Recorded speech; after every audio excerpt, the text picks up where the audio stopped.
Hello everybody, it's me Sam here from WoopaGaming, and today we're going to be showing the dynamic economy for buckets.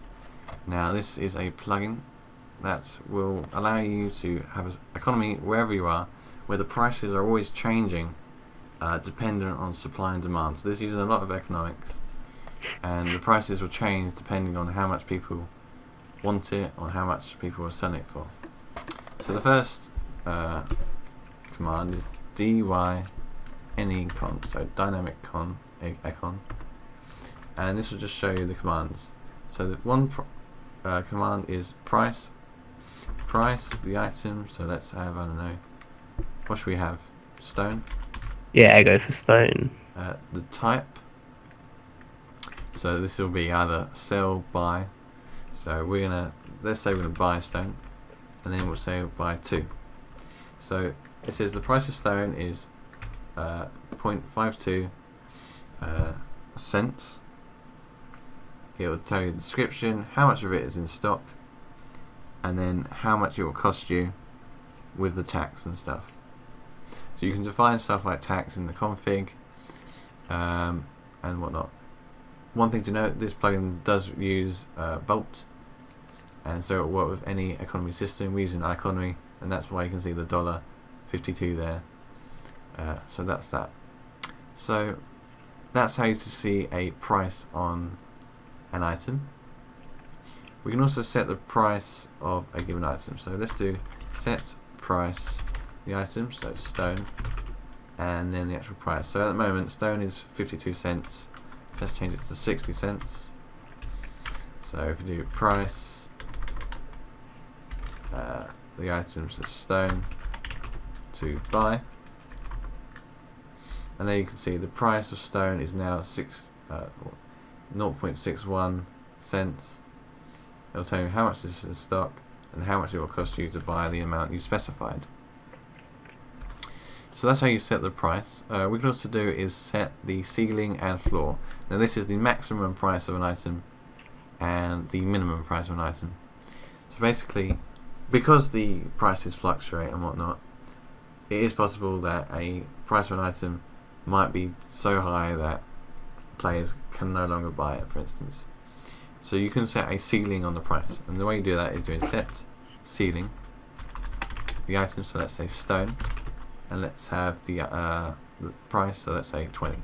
So the maximum price a stone can go up to is now $20, and we can do that similar to the floor by doing set floor stone name, and then let's say the minimum will be nothing. So that's the minimum price it can be sent at, which will pretty much default properly. You can also get the floor and get the ceiling of an item by doing get ceiling and then the item name. So it'll tell you just what we put in, and the same with get floor. We can also set the velocity of an item. So this is the rate of change of the items, like the price per transaction. So we can do that. First let's get the velocity. So get velocity and then stone, and then velocity is 0.01. We can change this to do set velocity stone 0.1. So this will change a lot faster than it would be before. Okay, but that's all well and good. They're the default commands for admins on like getting the ceiling price and stuff. You can change these, and players will be able to see the prices of the stuff.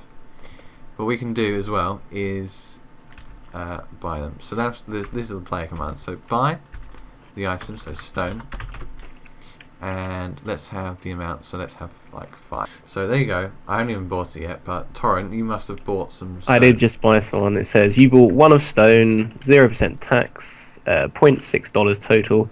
New price of stone is now $0.7. Right. So now because the supply of stone is less and demand of the stone has increased, the actual price of the stone has increased to 0.7. Oh, I see. If I was to buy the stone as well, then it will increase even more because of the demand has increased, of course, and the supply. It says the new price of stone is now $1.20. Yes. So if we do price item stone and then to buy, there's only a stock of 44 stone now because I bought 5, you bought 1. Supply has been cut, and so the price has risen. Okay.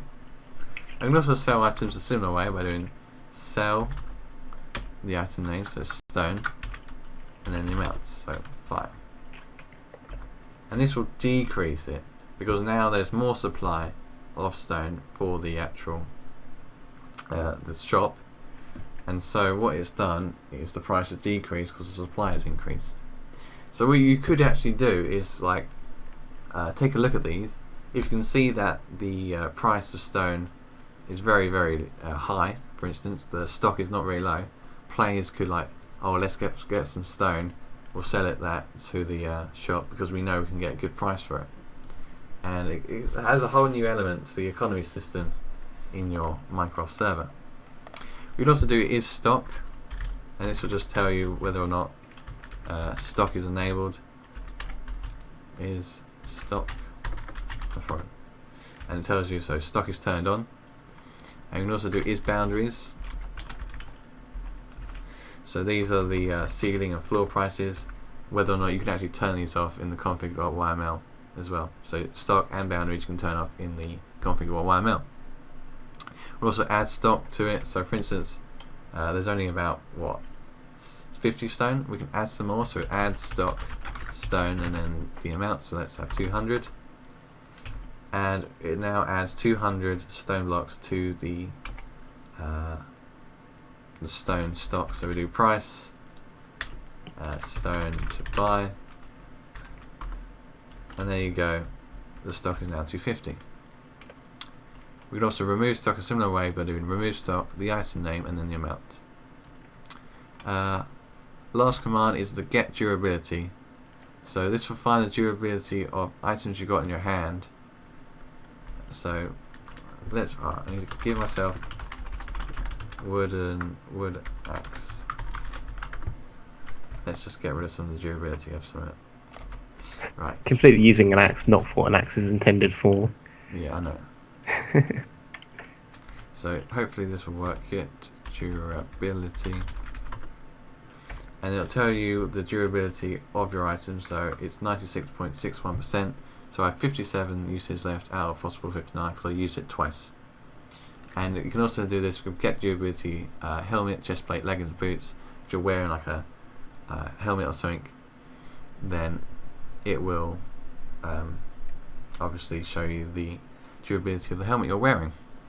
So that can be quite useful if you want to know the actual durability of an item before you want to sell it to someone or something. Right, we're not going to go over the update commands. These are nice and simple, just updates the plugin itself. Well, you noticed earlier there was these taxes. Now we can actually set the tax by doing set tax, sale purchase, and then the amount. So let's do the purchase, and let's have a tax of say 2. Oh, that's in percentage. So let's change that. Set tax, sale, purchase, purchase, and let's set that to 0.2. So now the purchase tax is set to 0.20%. So if we were to just check the price of a stone to buy, it'll go, it's $0.7 dollars, but because the tax is increases it, it's now 1.8. So it's quite a significant tax on the stone. So it's $1.2 tax. So you can change these to what you like and whatnot. We can also do see where our tax is, and this will show you the current sales and purchase taxes. So you can see for some reason purchase tax is still 200%, even though I set it to 20%. Not sure what's gone there, but there you go. Purchase. Oh, I set the wrong thing, didn't I? It's set tax purchase 20%, and I made it 200%. Right. I'm just going to leave that. Right. Set tax purchase 0.2. There we go. Right. So now if we do current taxes, there we go. Purchase tax now 20%. Hey presto, there we go. I would also do shop region and a name. What you can actually do is have regions of your world.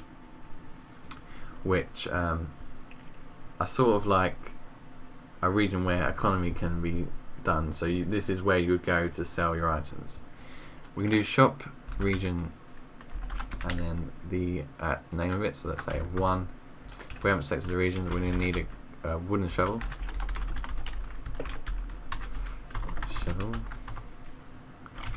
Maybe it's a spade. Alright, so let's define a region here. So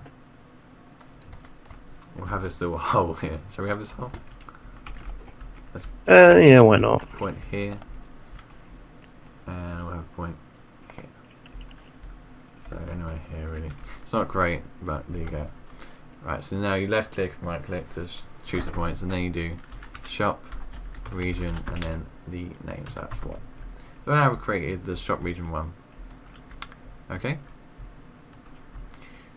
So you also do CUR, which stands for current region, and this will tell you your currently selected region corners, because I don't have any selected, so it's come up with an error there. We'll just ignore that. I can also do shop region 1, which will give you the wooden spade, or the default, which you can change in the config, but that's instead of giving it. But yeah, that's about that. What we can also do is loans, so loan and then amount, so let's say 200. And that will do is it will create a new loan. So I've taken out a loan of $200, and every I have to be able to pay that back in a certain amount of time. So I'll be charged $210 in 20 minutes. So what we can do is current loans, and it'll tell you how much the interest rate is, how much you need it, and then how much time you've got to pay it back. And you also do CUR interest, and this will tell you the current interest rates on taking out loans. So you can change this in the config, I believe. You can change all sorts of things like the prices, the stock, the spread, ceiling prices, floor prices, velocity. All this can be changed in the config. The interest rates and whatnot can also be changed. But that goes over the majority of the plugin. As you can see, it's quite a extensive plugin, but it adds a whole new realm of economy to your server as a whole demand and supply thing. I think it's a really well done plugin, quite new and just great idea really. So thanks for Kasefin for the offer of this plugin. So yeah, thanks for watching. This has been me, Sam, Guarantor of WoopaGaming, signing out.